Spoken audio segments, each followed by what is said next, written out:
P.O.L.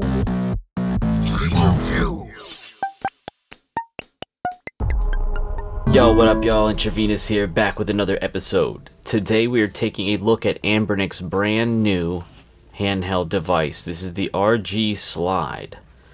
Just came in the mail, and actually this little slipcover got all bent up, if you can see that there.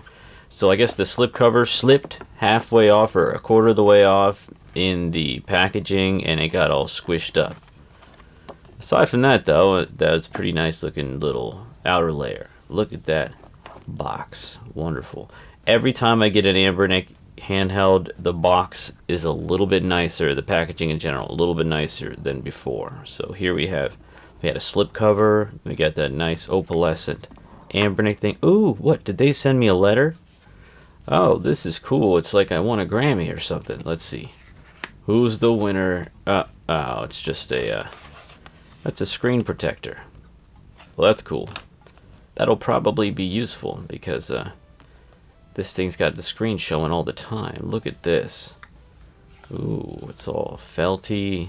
This little secret box here. Guess that tab is for pulling it out. That's pretty handy.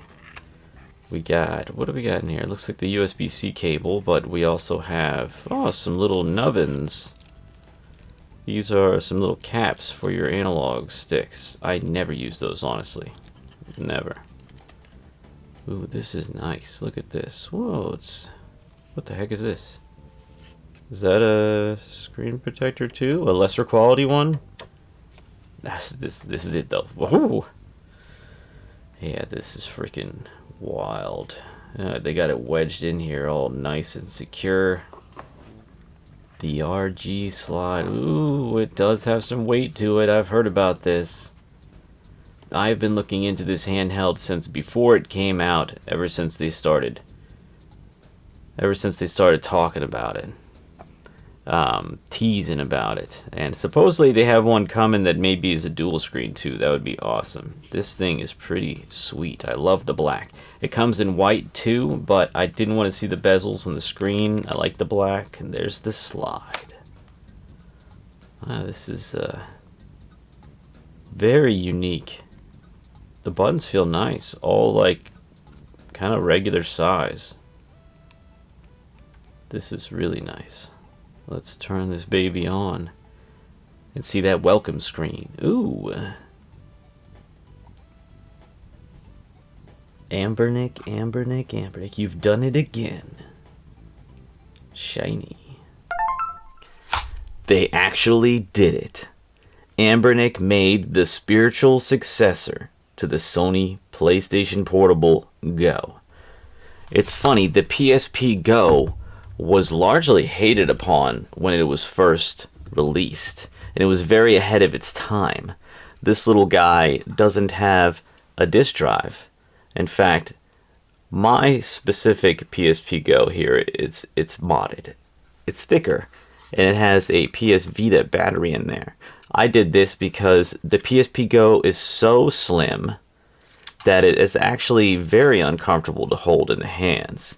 And also the battery wasn't that great. So what this did is it made it more comfortable. It looks pretty snazzy. And the battery lasts like at least twice as long. So I've always loved the PSP Go. More than most, I think. I've had this for at least 10 years. I did not pick it up when it first came out, but I did pick it up at a used game store, probably for a really good price too. I think I found this for like 80 bucks or something back then. I think the price has gone up quite a bit for the PSP Go's. And also the love for them. People seem to like them a lot more, and the videos about the PSP Go's always do good. All that stuff. And this was also very similar, not identical, but similar to a smartphone that Sony had released. That smartphone was called the Xperia Play, I believe, and it had hidden controls inside, and it came with PS1 games like Crash Bandicoot that you could play on the phone. Pretty freaking sweet, but it wasn't for everybody. Now fast forward to 2025, we have this bad boy, and this plays PSP. Yes, you can play all the PSP games at 2x and above, depending on what you're playing. Some games you can play them like 4 or 5x resolution. That's 5 times the great graphical output. But this also does PS2, does GameCube, does PS1, does Sega Dreamcast, at least 30 game consoles. It's pretty freaking cool. So what we're going to talk about today is the good and the bad about this device.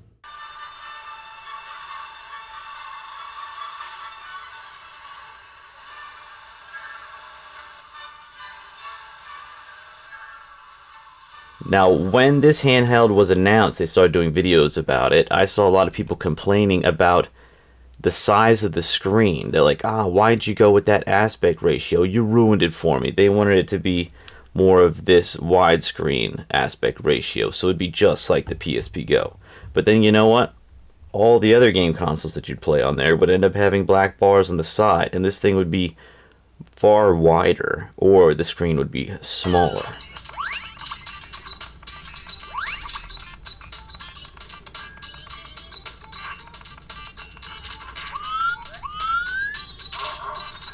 Let's go ahead and put it next to a regular PSP. We got the edges of the screen right here. That's actually the exact same width as this screen here. And then if you line that up in the middle, minus the body, where you actually have a regular PSP screen in here while you're playing PSP games, you're just going to have slight black bars on the bottom and top. I found that I can even increase the ratio just a little bit, so it's just a little bit taller. You just slightly blow the PSP image out of proportion. You can't even tell though, it's just so slight, but you just eliminate a little more of those black bars up there. It looks beautiful. You check out the game footage, you can play all kinds of great stuff. Like I said, every PSP game, God of War looks great on here. All of them look great. And actually, this is far more comfortable to hold than the original PSP Go. And I say the original PSP Go because mine is no longer original, and I think this is far more comfortable to hold than the regular PSP Go. My PSP Go is about exactly the same width as the RG Slide, but it's not as tall, obviously, and it's not as wide. And with that, you get more hand cramping. And that's could be considered a good thing or one of the bad things about this handheld. This handheld is not for everybody. It certainly is not. And it is so unique that it's like an acquired taste holding this in your hands. It's not shaped like any other gaming handheld that I've ever held. And so your hands have to get used to where the buttons lie. The most comfortable spot for the thumbs are right on the analog sticks. If you're playing games that use the D-pad especially, I'm usually holding it on average like this. But with the D-pad, you got to slide your hands out a little bit to get the right motion going with your thumb here. It's really hard to throw Hadoukens in the middle of a game with the D-pad if you're not holding it just right. The analog stick, not so bad. It's a good D-pad, don't get me wrong. It's just the fact that you need the right leverage, and you have to hold this a certain way. So you see, the best way to hold it for me is to kind of have my hands wrapped around the back here, my bottom fingers, top fingers over the shoulders, and that gives me a pretty good grip. You know, the fingers rest against the back of the screen, and you have your staggered shoulder buttons so you can tell which ones you're holding, and I find those are all actually really easy to press like this without accidentally hitting another one. A lot of people were complaining that they wanted analog, flared triggers here, but that would make it far less portable and not very pocketable, and I understand why they went with this. The controls in general are really good. All these buttons feel good, and they're all pretty much full size, except for these analog sticks. They're a little small, but that's a given for a device like this, and they feel far better than this little tiny nub that they put on here for the PSP Go. Far better. These are actual analog sticks. They press in and everything. You have all your buttons. You can see here I have some Nintendo Wii listed. This plays all kinds of games, and you could look at them with the screen closed or open. You can actually set this to sleep. Whenever you close it and open it, it'll sleep and unsleep. But I like to be able to close it with the screen on for all those cinematics when I just want to put it down. You can even rest this thing on a table like this and watch it like a TV. It has that 4:3 aspect ratio, great for those 90s cartoons and stuff if you want to watch something like that on here. Or you could just check out the videos. Sometimes you got like a 30-minute video or whatever in between your gameplay, and you don't want to hold it the whole time. You might be eating or something, and you just prop it up, you know, eat your sandwich, watch the cinematic. Then when it comes back, you're ready to play again. This has a lot on it that I put on here myself. The cool thing about Anbernic handhelds, especially more recently, is if you have one and you have an SD card set up for it, it's ready for all of them pretty much. So I have the RG406H along with several other Anbernic handhelds, and my most recent one was the RG406H. I had that memory card set up. It's 1 terabyte. I literally just turned off that console, took out the memory card, and put it in here when I got this. It was ready to go.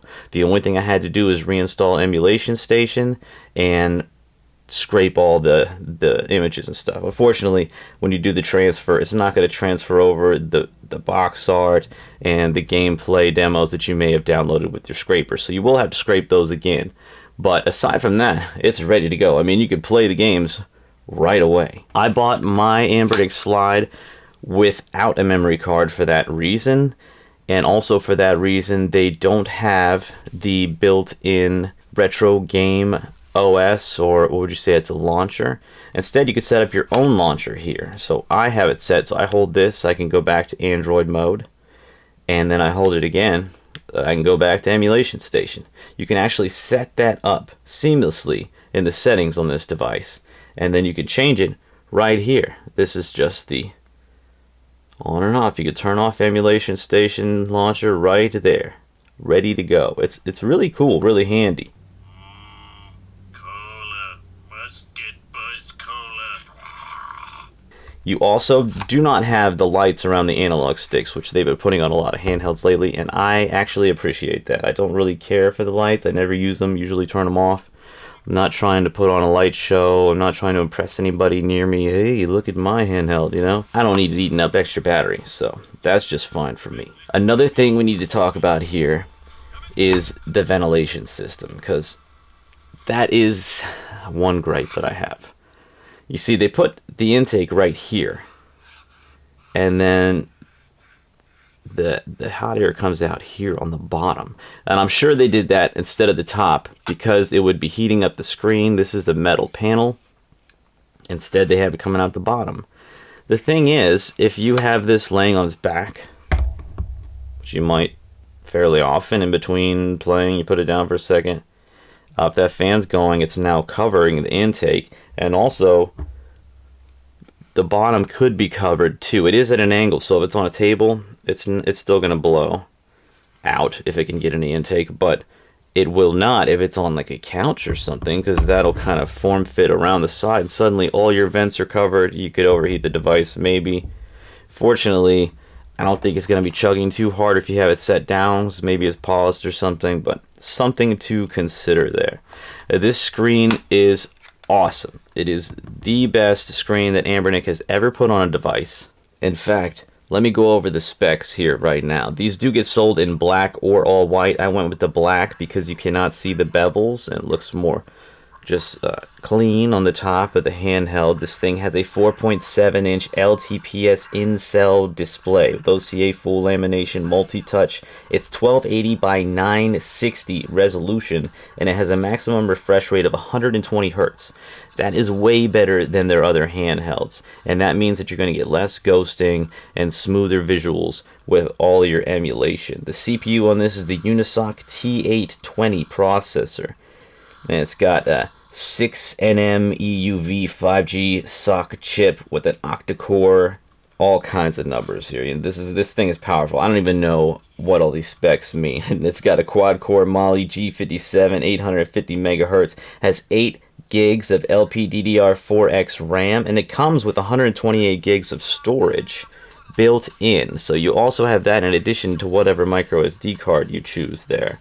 And then it has built-in Wi-Fi 2.4, 5G, Bluetooth 5.0, all kinds of great stuff here. It's not for everybody, like I said, mainly because of the form factor, and it is heavy. This thing is not light. It does fit in my pockets. Maybe it's because I wear baggier jeans or something. This thing is kind of large. I mean, if you ever owned a PSP, you could see it compared to the PSP here, size-wise. And we already did the PSP Go size comparison there. In general, I highly recommend this device if you like the PSP, you like the PSP Go, and you're interested in unique handhelds. This is the most creative Anbernic has ever gotten with their handhelds, in my opinion, and I hope they only go further in that direction. I'm looking forward to them making something like this with a second screen right here, or maybe a folding handheld, though we've already seen a lot of flip handhelds. I like the direction they went with this, and I'm really excited to see where they go in the future. This thing came with a glass screen protector, and I put it on about a day or so into having it because I realized how exposed the screen was going to be all the time. And I'm glad I put it on because there are already just a few tiny nicks in this thing around the edges. You might not be able to make it out here. But, yeah, I mean, you're putting it in your pocket, just going everywhere, screen up. You're definitely going to want that screen protector on there. That's freaking sweet, man. You can even play Xbox Game Pass on here. So you can play all your favorite Xbox games, too. You can play your Android games, like Minecraft here.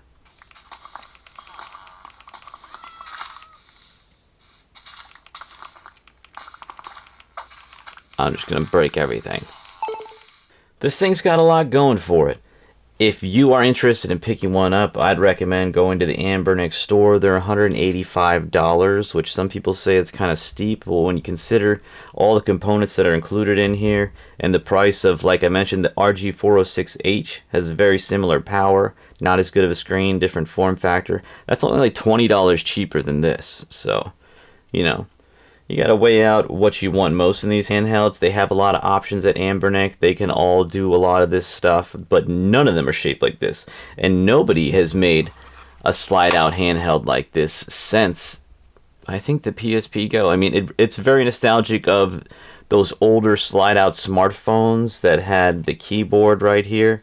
So maybe you can compare it to something like that. That came out after the PSP Go, I think, but you know, the PSP Go came around that time when slide out everything was happening. You had those T-Mobile sidekicks and stuff like that with the flip out screens.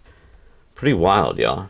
I don't know, let me know what you think about this. I'm probably going to do more videos on this guy. I just really wanted to talk about it and let you know that it exists and maybe hear what you think about it. So if you like this, hit the like button, subscribe if you're not already.